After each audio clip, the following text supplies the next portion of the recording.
इतिहास। भारत में governor, governor general और वायसराय। अंग्रेजों ने भारत में प्रशासन विस्तार के अनुरूप निम्न श्रेणीकृत अधिकारी भारत भेजे। क्षेत्रानुरूप स्तरीकरण। वायसराय संपूर्ण भारत।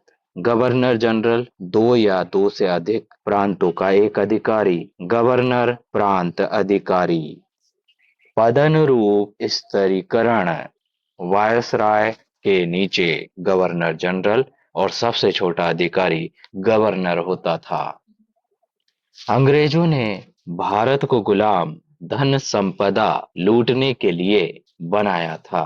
इसी क्रम में उन्हें बंगाल से सर्वाधिक धन प्राप्त हुआ, अतः बंगाल अधिक प्रसिद्ध हो गया।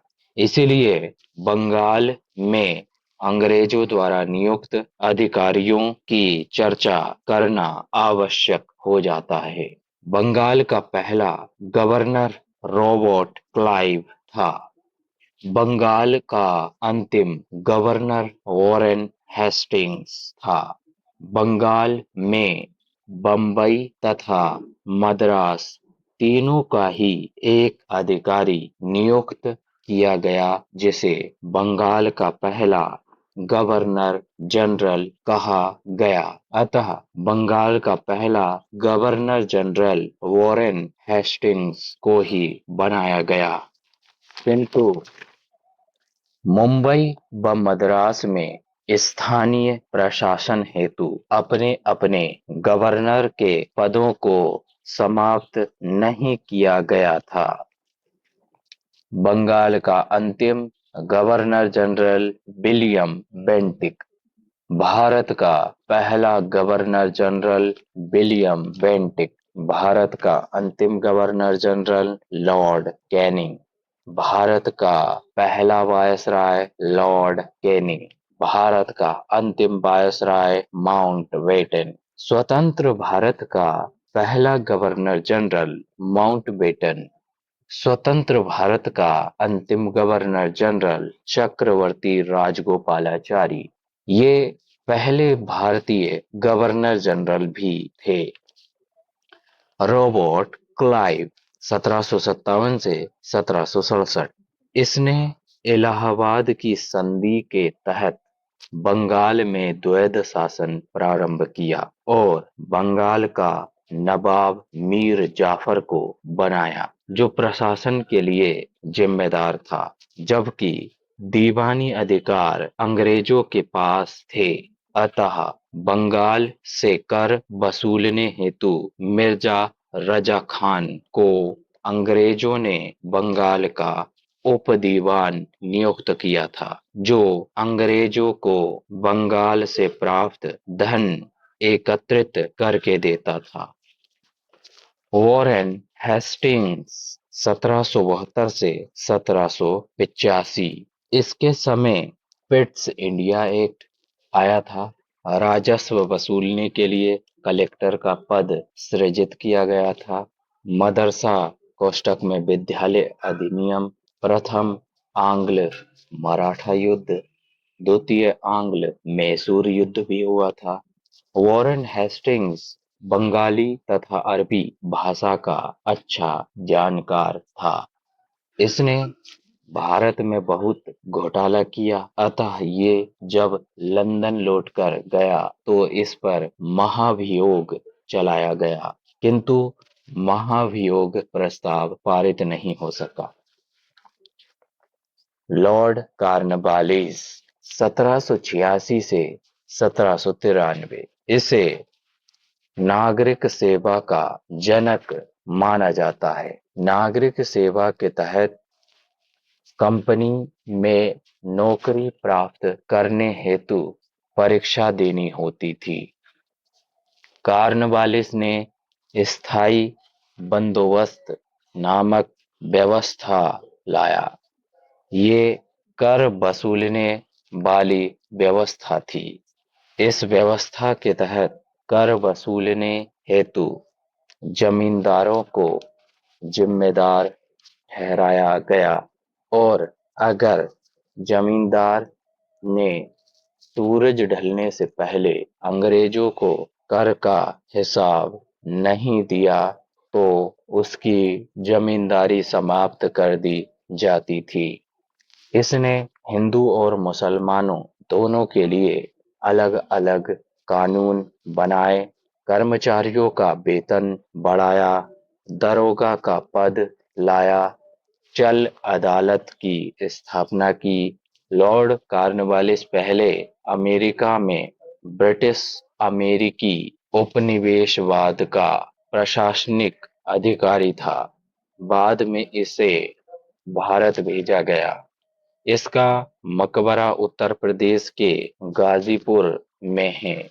यहाँ इसने एक विशाल अफीम की कोठी का निर्माण भी करवाया था। लॉर्ड वेलेजली 1798 से 1805।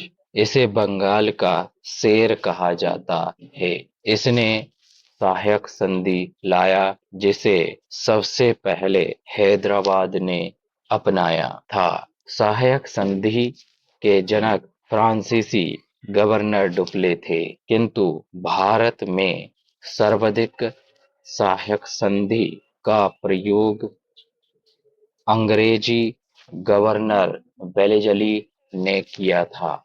सहायक संधि के तहत अंग्रेज अपने सैनिकों को किसी राज्य की सुरक्षा, सहायता या सैनिकों को प्रशिक्षण देने हेतु भेज देते थे और कालांतर में उस राज्य पर कब्जा कर लेते थे। इसे ही सहायक संधि कहा जाता है। लॉर्ड वेलेजली ने बंगाल में फोर्ट विलियम कॉलेज बनवाया था।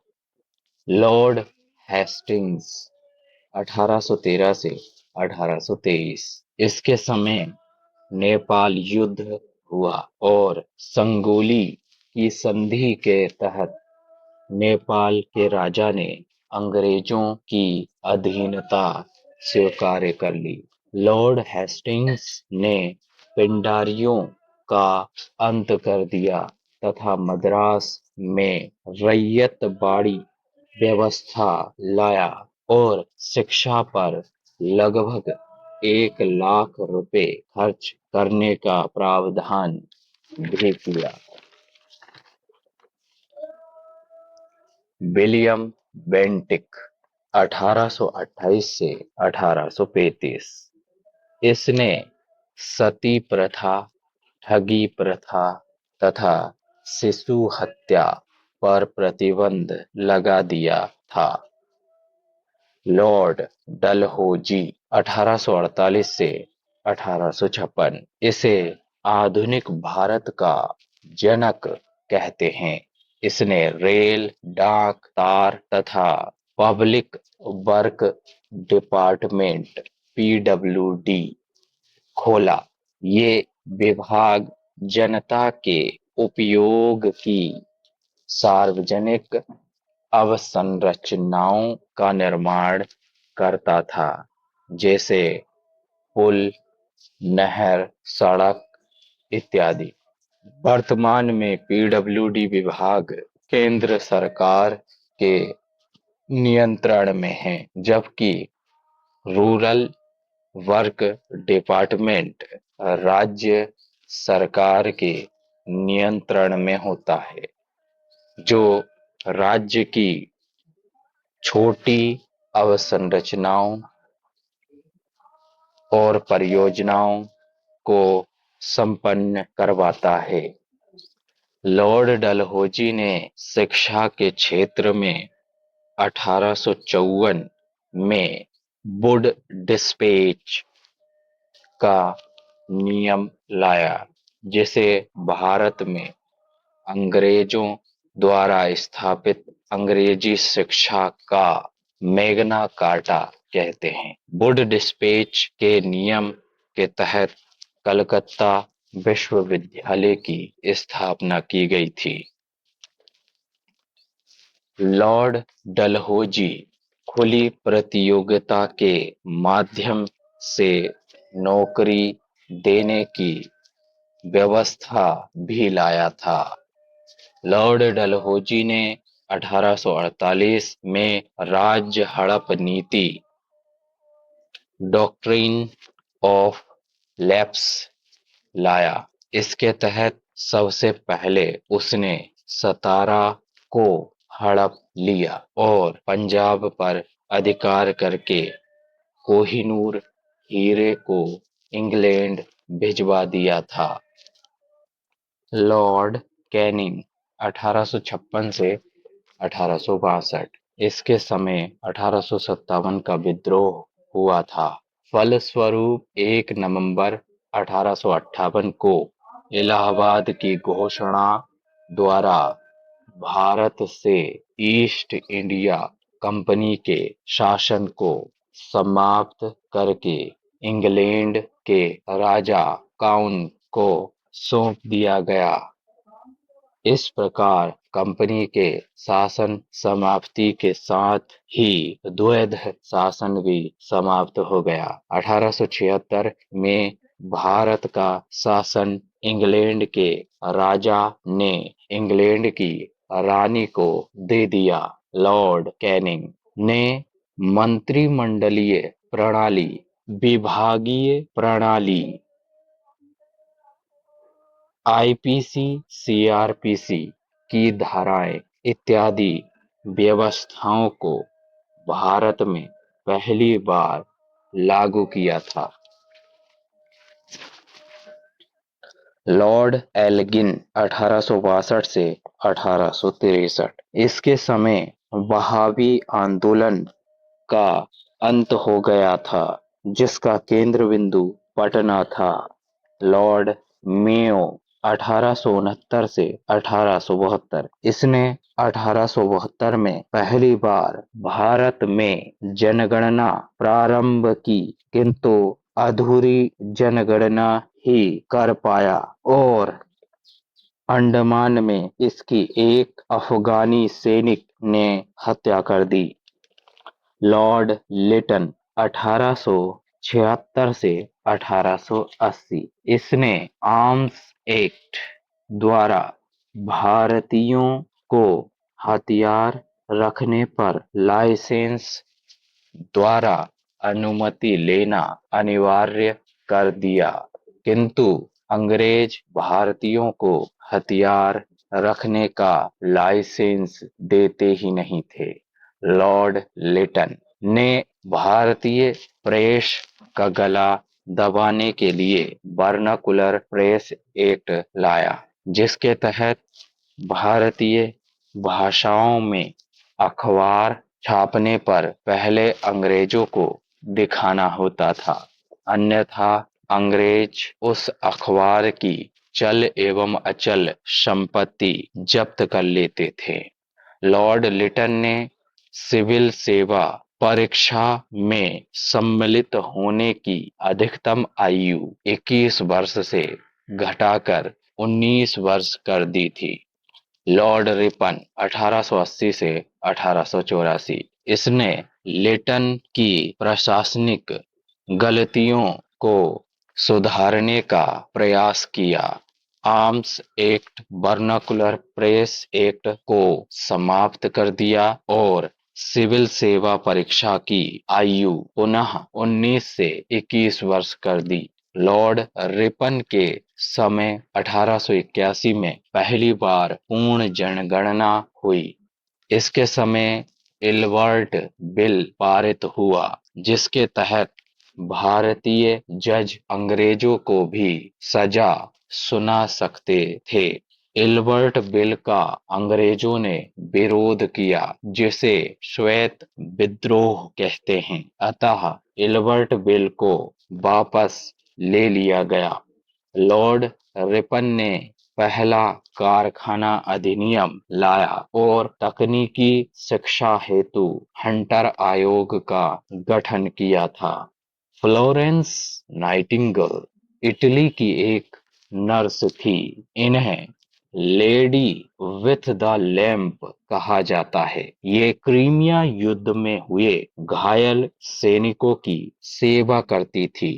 इन्होंने ही लॉर्ड रिपन को भारत का उद्धारक कहा है। लॉर्ड रिपन भगवान से बहुत डरता था, इसीलिए उसने भारत में न्याय प्रशासन किया। लॉर्ड डफरिन 1884 से 1888, इसके समय कांग्रेस की स्थापना हुई थी। इसने कांग्रेस को मुट्ठी भर लोगों का संगठन कहा। लॉर्ड कर्जन 1899 से 1905, इसके समय बंगाल विभाजन हुआ। पुरातात्विक विभाग की स्थापना की। पुलिस सुधार आयोग, विश्वविद्यालय आयोग, अकाल आयोग, सिंचाई आयोग जैसे अनेक आयोगों का गठन हुआ, जिस कारण लॉर्ड कर्जन के काल को आयोगों का कार्यकाल कहा जाता है। गोपाल कृष्ण गोखले ने कर्जन की तुलना औरंगजेब से की है। मिंटो द्वितीय 1905 से 1910, मिंटो द्वितीय को भारत में सांप्रदायिकता का जनक कहा जाता है। इसके समय 1906 में मुस्लिम लीग की स्थापना हुई। 1909 में भारत के राज्य सचिव मार्ले थे और इन दोनों ने मार्ले मिंटो सुधार अधिनियम 1909, जिसे भारत शासन अधिनियम 1909 भी कहा जाता है, लाए, जिसके तहत मुस्लिमों को पृथक निर्वाचन क्षेत्र दिया गया। प्रारंभ में कांग्रेस ने इसका विरोध किया, किंतु बाद में कांग्रेस के 1916 के लखनऊ अधिवेशन में इस प्रस्ताव को स्वीकार कर लिया गया।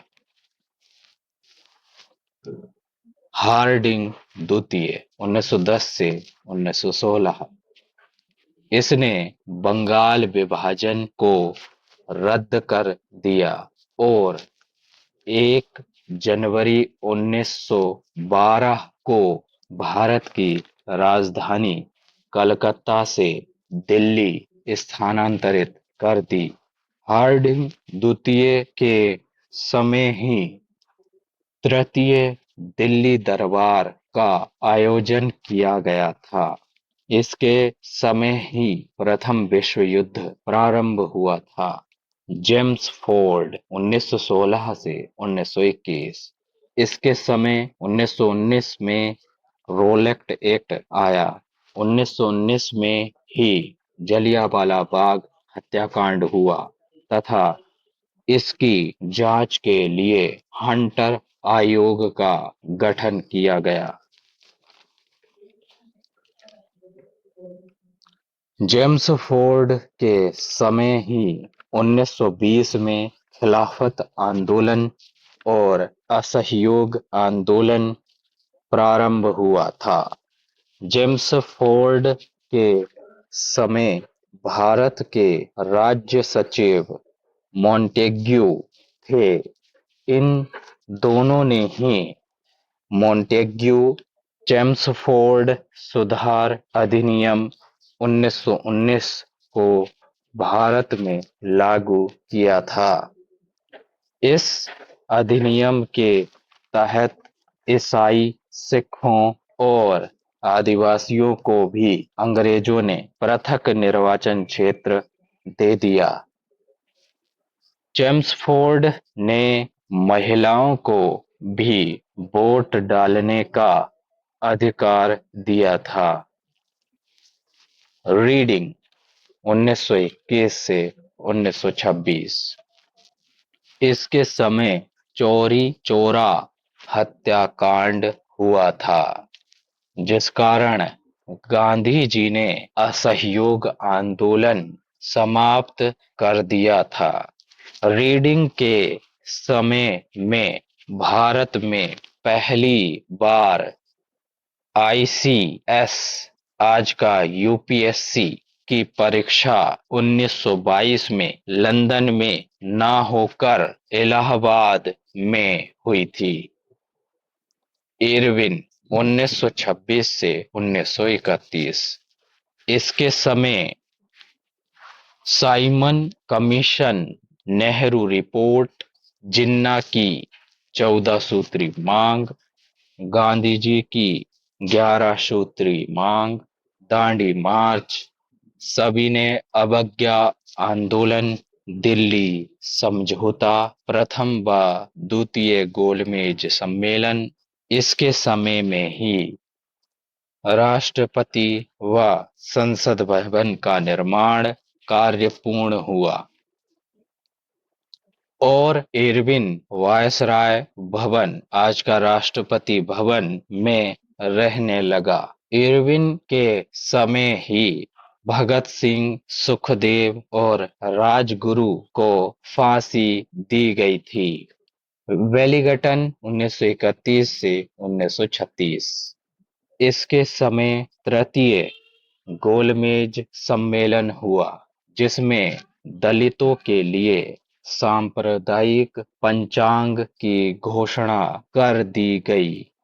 इसी समय भारत शासन अधिनियम 1935 पारित हुआ था। लिन-लिथगो 1936 से 1943। इसके समय 1937 में प्रांतीय चुनाव हुए। कांग्रेस ने 8 राज्यों से त्यागपत्र दिया तो मुस्लिम लीग ने मुक्ति दिवस मनाया। द्वितीय विश्व युद्ध हुआ। क्रिप्स प्रस्ताव भारत आया। भारत छोड़ो आंदोलन प्रारंभ हुआ। वेवेल 1943 से 1947। शिमला सम्मेलन, प्रत्यक्ष कार्यवाही दिवस, कैबिनेट मिशन, अंतरिम सरकार, संविधान सभा इसी के समय बनी। माउंटबेटन 1947 से 1948। ये 34वें अंग्रेज वायसराय थे। इन्होंने भारत का विभाजन कर पाकिस्तान को मान्यता दी और दोनों को स्वतंत्र कर दिया। धन्यवाद। समाप्त।